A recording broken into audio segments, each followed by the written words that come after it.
I eat ass, I eat ass. It's not always the best thing.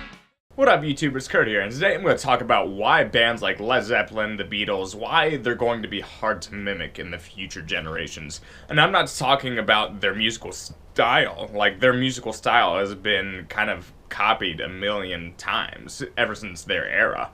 What I'm talking about is really their scope of influence and why they were so influential and why they were so popular. So, in other news, aside from that, this will probably be my last discussion in a while because I finally got my recording equipment back. Yeah! So, I'll probably focus more on recording. But yeah, back into the Led Zeppelin argument.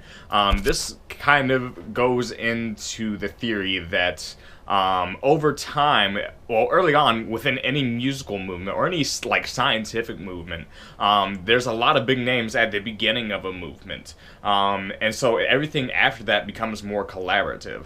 So let's say theoretically there was a band that wanted to be like Led Zeppelin. They created a lot of similar riffs. They were really good, really talented, awesome guitar player, drummer, everyone in the band. Everyone in the band was just awesome. Well, a lot of people say their first reaction would be to this music. They would say, well, this has been done already. And that's just what implicitly goes on in a lot of people's minds. This has been done already. That doesn't necessarily make it bad. It just kind of eliminates the wow factor because someone has already explored that. So, like, why... There's, like, a 1,000 awesome scientific discoveries each year, but you don't really hear the names of individuals, like, discovering these things. And I promise this is relevant. So, like, in the days of Einstein, there were just these individuals who were really smart, and they were coming up with amazing theories on their own because there was a lot of undiscovered territory in sciences.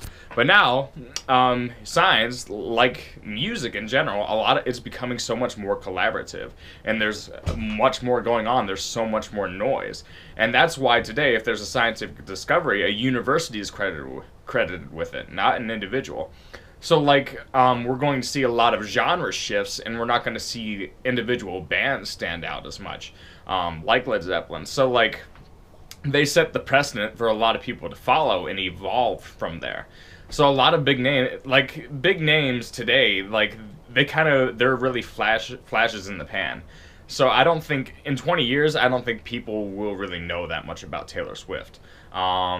Because she's a pop star, and pop is just very easy. It's supposed to fulfill a very immediate need within music. And I'm not trying to insult these people, I'm just trying to comment upon the reality of movements.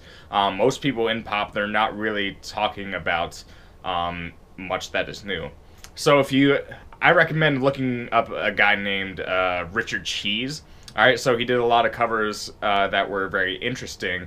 So, like, he did one of Me So Horny. And so, like, Me So Horny, it didn't survive the generations. Nobody's listening to Me So Horny. But what Richard Cheese did over a decade ago, he took that cover and just made it a lounge cover, and it became a really, like, funny joke. It was really funny, and it kind of encapsulates, like, how bad the music, like, actually was. Like, there's nothing lyrically enlightening about saying, suck my dick in my asshole, too. There's nothing lyrically awesome about that. Like, maybe we're in the sexual revolution, blah, blah, blah. It's really not that awesome.